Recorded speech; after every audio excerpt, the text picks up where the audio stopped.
కాబట్టి వారికి తగింది మాత్రమే వారు ఎన్నుకున్నారు, అవునా కదా? ఈ ముగ్గురి ఎంపిక సరి అయినది. అదే ఆ వర్తకుడు బిస్కెట్ ప్యాకెట్ సెలెక్ట్ చేసుకున్నా వేస్ట్, అంతే కదా? అలాగే కుక్క డైమండ్ తీసుకున్నా వేస్టే. ఇది కూడా లైఫ్ లో కూడా మనము ఎవరితో అసోసియేట్ కావాలి, ఎవరితో సాంగత్యం చేయాలనే ఎన్నిక మనదే మనదే మనదే. ఓకేనా? ఓకే, మనందరం అలా ఎన్నిక చేయబడ్డాం కాబట్టి ఇక్కడ అందరం హాయిగా కూర్చున్నాం, అవునా కదా? లేకపోతే అక్కడెక్కడన్నా కూర్చొని కబుర్లు చెప్పుకుంటూ అబ్బా మాంగళ్యాల ఆఫర్లు ఉన్నాయి, సుహాగుల ఆషాఢం ఆఫర్లు ఉన్నాయి, పోదాం పదవే అని పరిగెత్తి వెళ్ళొచ్చు. దానికి కూడా వెళ్ళమని కాదు, కావాలి కదా, మరి అన్నీ కావాలి. కానీ ఒక టైం అంటూ ఒక దానికి ఉంది కదా, దానికి కేటాయిస్తున్నాం. సో అసోసియేట్ అంటే ఎవరితో కలిస్తే వారితో ఉంటాము. ఎవరితో కలవమన్నారంటే మనకి యోగులు గురువులు సజ్జనులతో సాంగత్యం చేయండి, అదే సత్సంగమం అని చెప్పారు. మరి పత్రిసారి చెప్పింది మనకి సత్సంగము, అది ఏ. ఓకేనా? అందరికీ ఓకే కదా?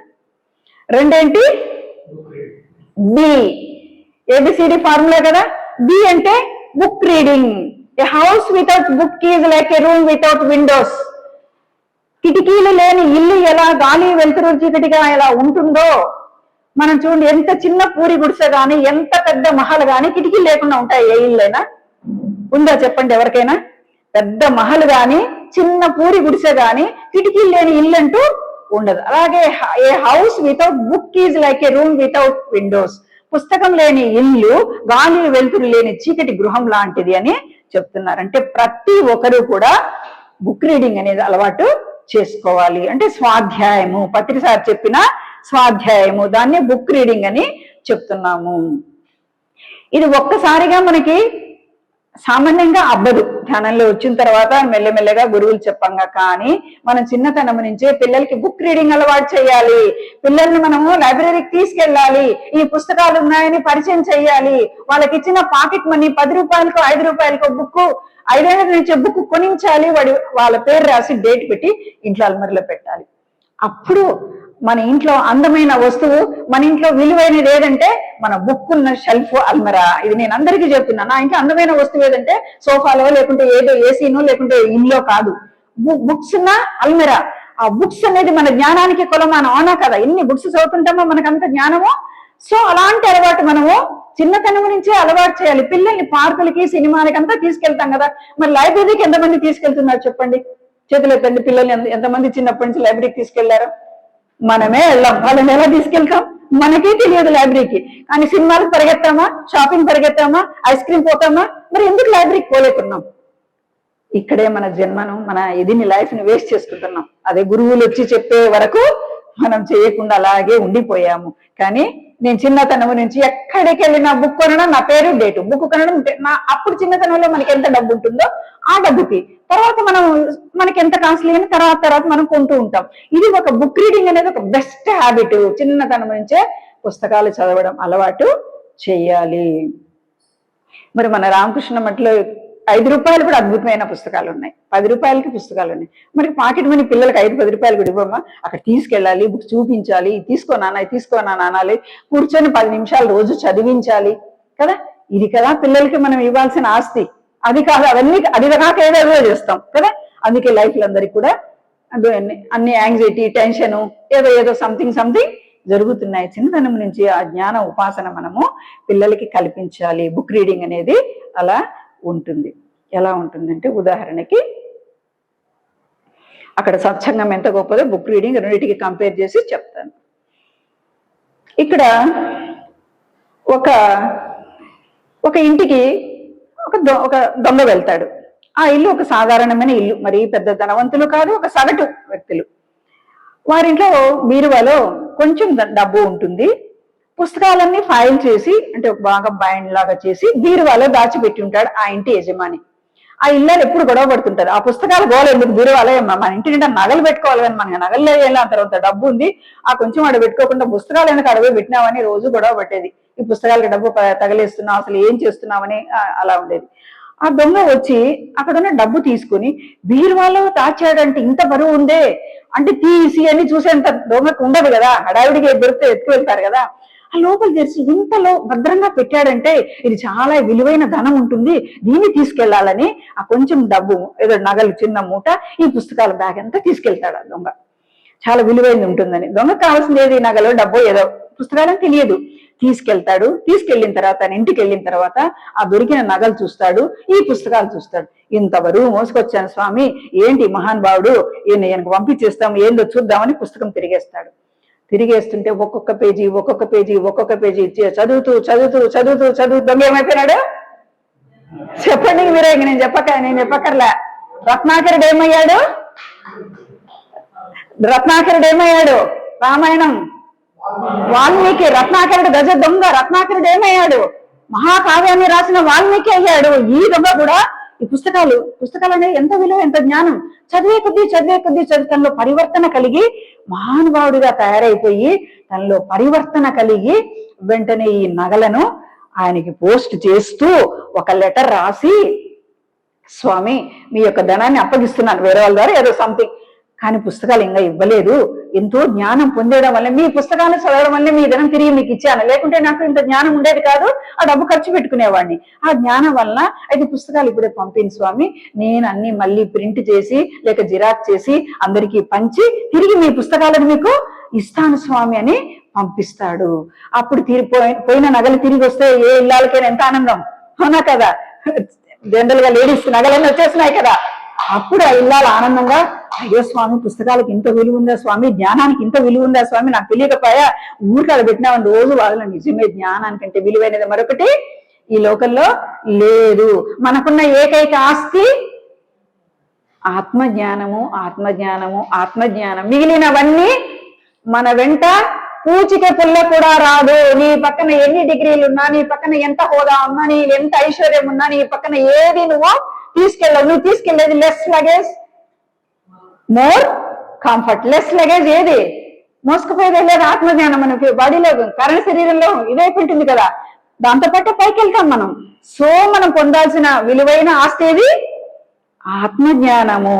కాబట్టి ఇది రావాలంటే ప్రతిరోజు మనము స్వాధ్యాయము, బుక్ రీడింగ్, పుస్తకాలు చదువుతూనే ఉండాలి. అర్థమైందా?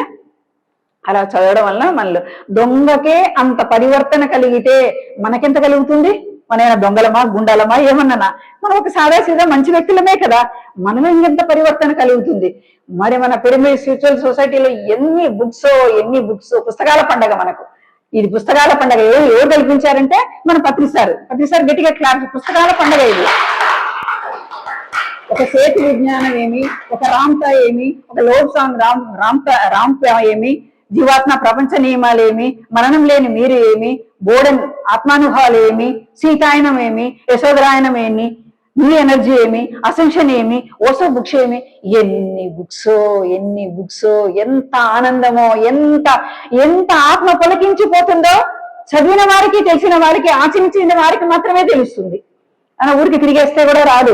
చదివిన వారికి, ఆకలింపు చేసుకున్న వారికి, ఆ జ్ఞానం పొందిన వారికి, లైఫ్ లో అప్లికబుల్ చేసుకున్న వారికి, లైఫ్ లో ఆచరించకపోతే ఎంత జ్ఞానం ఉన్నా వ్యర్థము. జస్ట్ ఏదో తెలుసుకుంటున్నాం, ఈ జన్మకి చాలా అనుకుంటాం, నెక్స్ట్ జన్మలో ఆచరిస్తాం. కానీ అది కాదు, మనము ఇప్పుడు తెలుసుకున్న జ్ఞానాన్ని ఇప్పుడే ఆచరించాలి. అది మనకి ఆ పుస్తకాలు, ఆ స్వాధ్యాయం అనేది. ఆ మహానుభావుల పుస్తకాలు చదివి ఈ దొంగ ఎలా మారాడో మనం కూడా చదివి సెల్ఫ్ చెక్.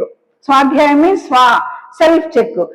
యోగి ఇలా ఉండమన్నాడు కదా, నేనేంటి ఇలా ఉన్నాను, ఆ పుస్తకం ఇలా ఉండమన్నాడు కదా, ఆ వేణువు ఇలా ఉండమన్నాడు కదా, నేనేంటి ఇలా ఉన్నాను, ఇది సరైనది కాదు కదా, సరిగా ఉండాలి కదా అని మనల్ని మనమే మార్చుకోగల శక్తి ఎవరిస్తారంటే స్వాధ్యాయం మాత్రమే. స్వాధ్యాయం గట్టిగా క్లాస్. స్వాధ్యాయం మీన్స్ బుక్ రీడింగ్ అనా, అది ఇక్కడ చెప్తున్నాను. మరి అక్కడ సత్సంగం, ఈ స్వాధ్యాయం రెండింటిని కొంచెం కంపేర్ చేద్దాం. ఒకరోజు విశ్వామిత్రుడు యజ్ఞం చేస్తూ సకల ఋషులను, మునులను అందరినీ కూడా యజ్ఞానికి పిలుస్తాడు. అందరూ వస్తారు, యజ్ఞం బాగా జరుగుతుంది.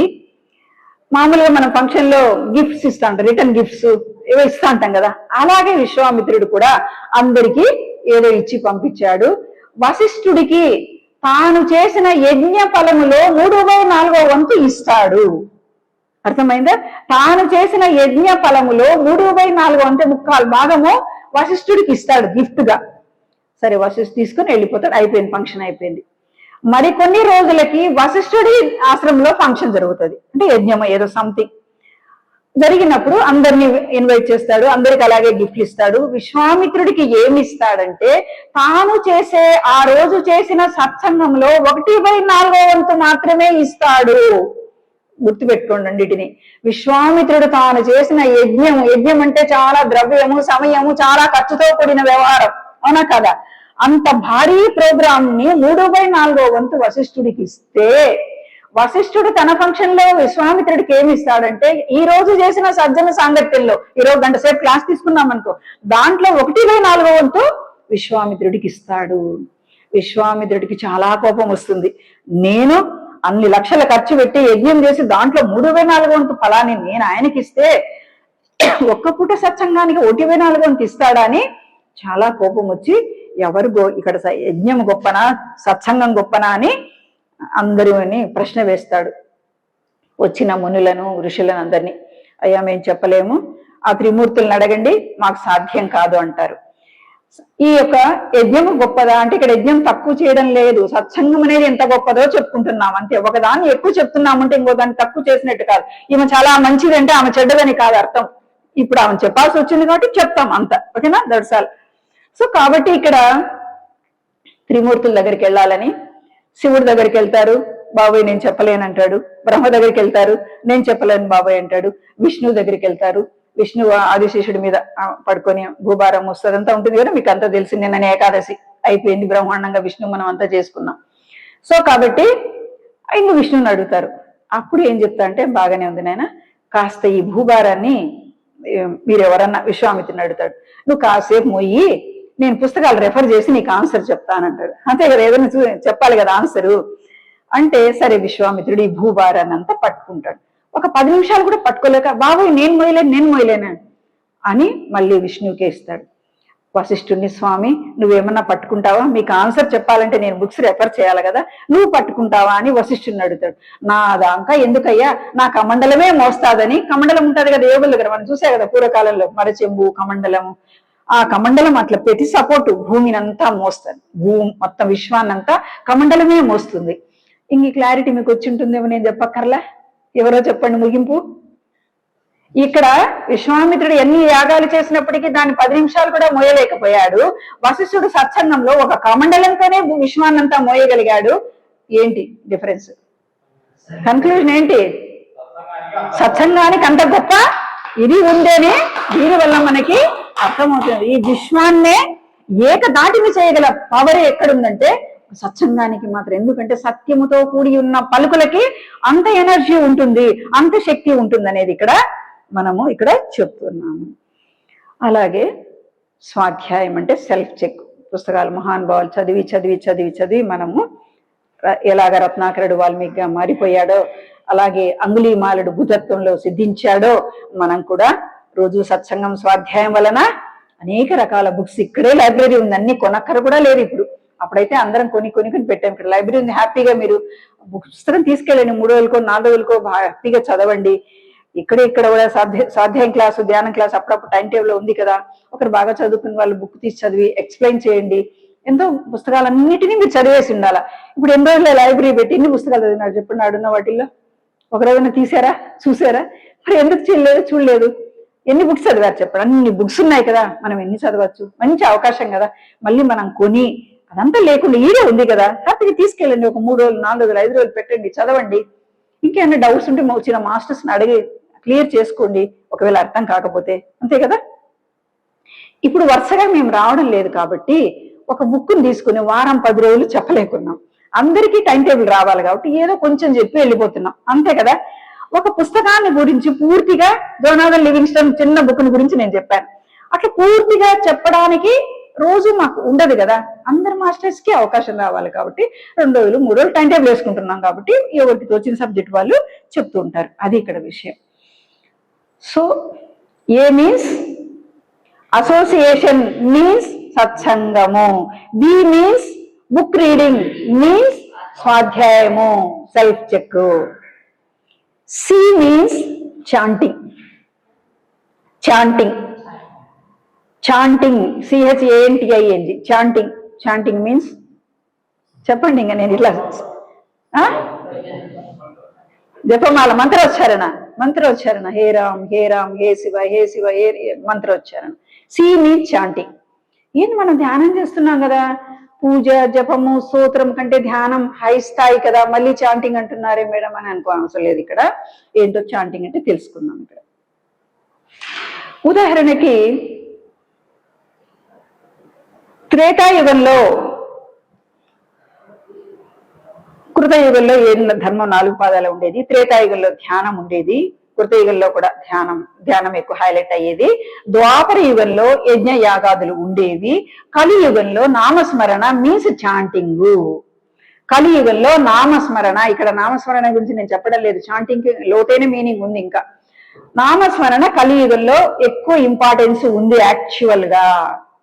కానీ ఇప్పుడు ఈ కలియుగంతో పాటు మహానుభావులు అందరూ చాలా చాలా వివిధ సంస్థలు అందరూ కూడా ధ్యానం చేసి కలియుగంతో ఏ యుగం యాడ్ అయింది? ఇప్పుడు కృతయుగం యాడ్ అయింది. ఒట్టి కలియుగం కాదు, ఇప్పుడు కృతయుగం కలిసి ఉంది. జాయింట్ గా పోతున్నాయి, రెండు వారిలో పోతున్నది. యాక్చువల్ గా కలియుగం ఇది. కానీ ఇక్కడే మహానుభావులందరూ అవతరించి అన్ని ఆధ్యాత్మిక సంస్థలు, ఆర్ట్ ఆఫ్ లివింగ్ ఏమి, సోమనాథ మహర్షి ఏమి, పిరమిడ్ సిస్టమ్ సొసైటీ ఏమి, ఎందుకు మహానుభావులందరూ కూడా ధ్యానంతో మొత్తం ఈ యుగం కూడా కలిసిపోయిందంటే ఇక్కడ చాంటింగ్ మీన్స్ ధ్యానము. అర్థమవుతున్నదే? ఇక్కడ ఏంటంటే మరి శంకరాచార్యులు చెప్తారు, భజగోవిందం గోవిందం భజ మూఢమతే సంప్రాప్తే సన్నిహిత కాలే నహి రక్షతి డుకృంకరణే.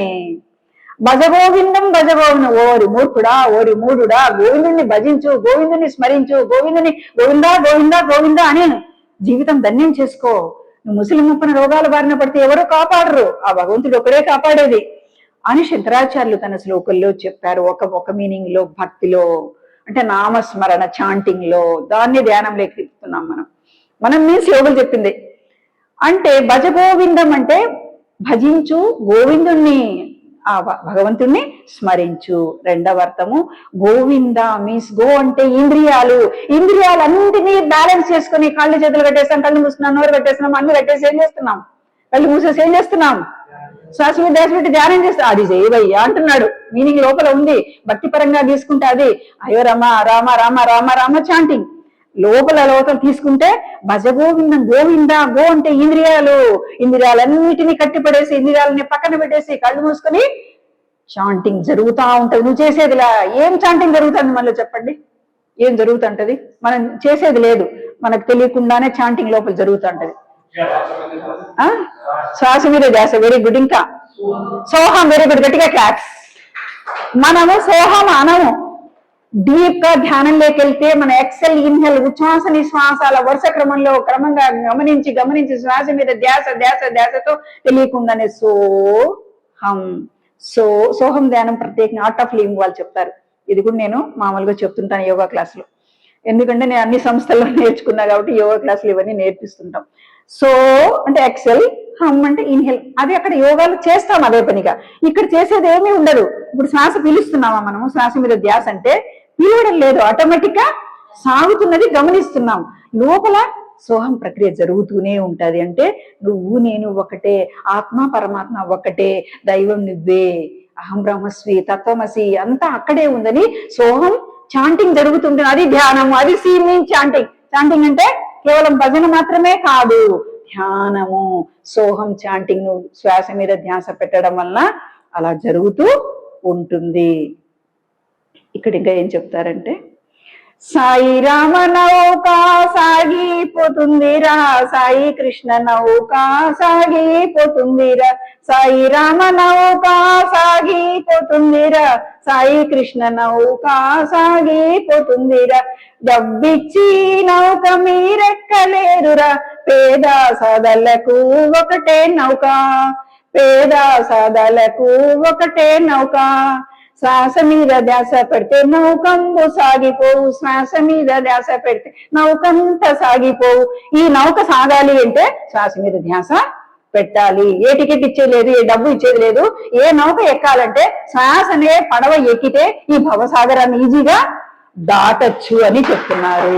సో ఈ భవసాగరాన్ని దాటడానికి శ్వాస అనే నౌకను ఎక్కితే చాలు అంత పని ప్రకృతి అదే చూసుకుంటుంది. కళ్ళు మూసుకుని ధ్యానం చేస్తూ కూర్చుంటే చాలు. ఓకే, టైం అవుతున్నది, రేపు కంటిన్యూ చేద్దాము. మిగిలినది 5 నిమిషాలు ధ్యానం చేసి ముగిద్దాం. అందరు కళ్ళు మూసుకుని ధ్యానం చేద్దాం. 5 minutes ధ్యానం చేసి ఎవరు కళ్ళు తెరవరాదు. కళ్ళు మూసుకుని ప్రశాంతంగా హాయిగా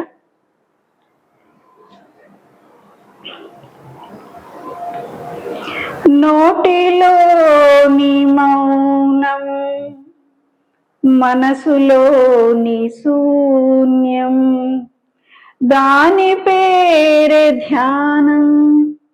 ధ్యానం ధ్యానం మాటలోని ఎరుక, మాటలోని సత్యం, దాని పేరే జ్ఞానం. జ్ఞానం జ్ఞానం చేతలోని న్యాయం, చేతలోని వినయం, దాని పేరే ధర్మం. ధర్మం ధర్మం ఆత్మలోని శాంతం, ఆత్మలోని అభయము, దాని పేరే మోక్షం. మోక్షం మోక్షం నోటిలోని మౌనం, మనసులోని శూన్యం, దాని పేరే ధ్యానం. ధ్యానం ధ్యానం నెమ్మదిగా చేతి వేళ్ళని కళ్ళ మీద ఉంచుదాము.